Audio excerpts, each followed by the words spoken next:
দীর্ঘদিনের অত্যাচারের অবসান, অবশেষে পুলিশের খাঁচায় ফলতার গ্রাস জাহাঙ্গীর খান। 24শে মে ফলতায় পুনর্নির্বাচনের দিন থেকে কার্যত কোরকুর হয়ে গিয়েছিল ভাইপো ঘনিষ্ঠ।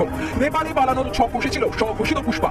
ফলতায় পুনর্নির্বাচনের আগে থেকেই পলাতক ছিল স্বঘোষিত পুষ্পা জাহাঙ্গীর খান। মহিলাদের উপর অত্যাচার, কাটমানি, তোলাবাজি, সিন্ডিকেট, জমি দখল, একাধিক অভিযোগ। কড়া নিরাপত্তায় নিয়ে যাওয়া হয় বাগডোগরা বিমানবন্দরে। সোমবারই কলকাতায় নিয়ে আসা হয় ভাইপোর চেলাকে। আর এই খবরের পর থেকেই খুশি হাওয়া ফলতায়। ঘরের বাইরে বেরিয়ে সাধারণ মানুষ মেতে উঠলেন রীতিমতো উৎসবে।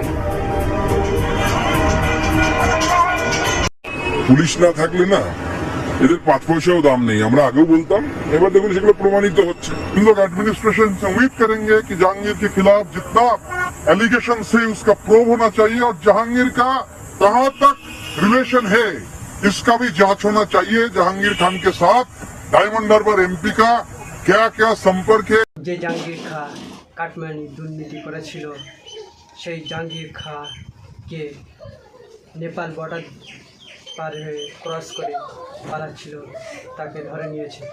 যে জাহাঙ্গীর খা কাটমানি দুর্নীতি করেছে এবং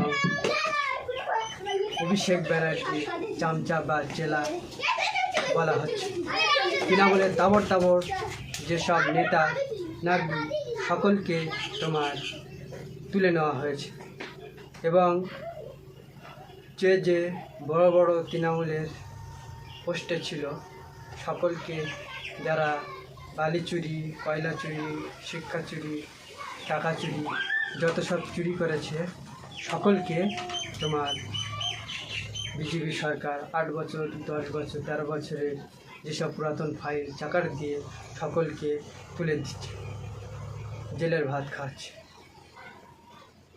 যারা যে চুরি কাটমানি করে মনে করলো আমরা বেঁচে যাব, কিন্তু সেই লাশ পর্যন্ত তারা সকলে ধরা পড়ে যাচ্ছে।